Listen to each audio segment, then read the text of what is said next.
নমস্কার, রান্নাঘরে তন্দাদি ব্লগে সকলকে স্বাগত। আশা করি আপনারা সকলে খুব ভালো আছেন।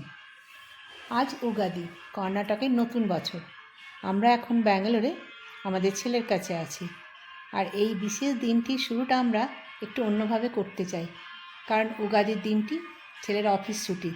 না হলে আমাদের কোনো ধারণাই ছিল না যে উগাদি কী জিনিস। এখন ভোর 6টা বাজে, আমরা বেরিয়ে পড়েছি গণেশ মন্দিরের উদ্দেশ্যে।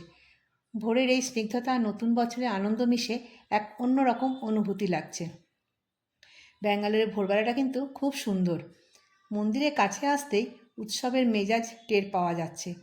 আমরা ঠিক করেছি সকাল 6টা-7টার মধ্যেই যে আরতি হয়, মঙ্গল আরতি, সেটা দেখব। উগাদির সকালে বাপ্পার মঙ্গল আরতি দেখাটা আমাদের কাছে খুব বড় একটা পাওনা। মঙ্গল আরতি শুরু হয়েছে মন্ত্রোচ্চারণ আর ঘণ্টার ধ্বনিতে, চারপাশ যেন স্বর্গীয় হয়ে উঠেছে। ব্যাঙ্গালোরে এসে প্রথমবার উগাদির দিনে এইভাবে গণেশ ঠাকুরের দর্শন পাবো ভাবিনি, কিন্তু বাপ্পার এই রূপ দেখে মনটা এক্কেবারে ভরে গেল। আমরা বাড়ির সকলের সুখ সমৃদ্ধি কামনা করলাম। আরতি শেষ করে আমরা মন্দিরের চারপাশটা একটু ঘুরে দেখলাম। বেশ সুন্দর লাগছে। আমরা অনেক ছবি তুললাম, প্রতিটি মুহূর্ত ক্যামেরার মধ্যে বন্দি করলাম। ছেলের কাছে এসেই প্রথমবার ব্যাঙ্গালোরে উগাদি সেলিব্রেট করাটা আমাদের কাছে চিরস্মরণীয় হয়ে থাকবে।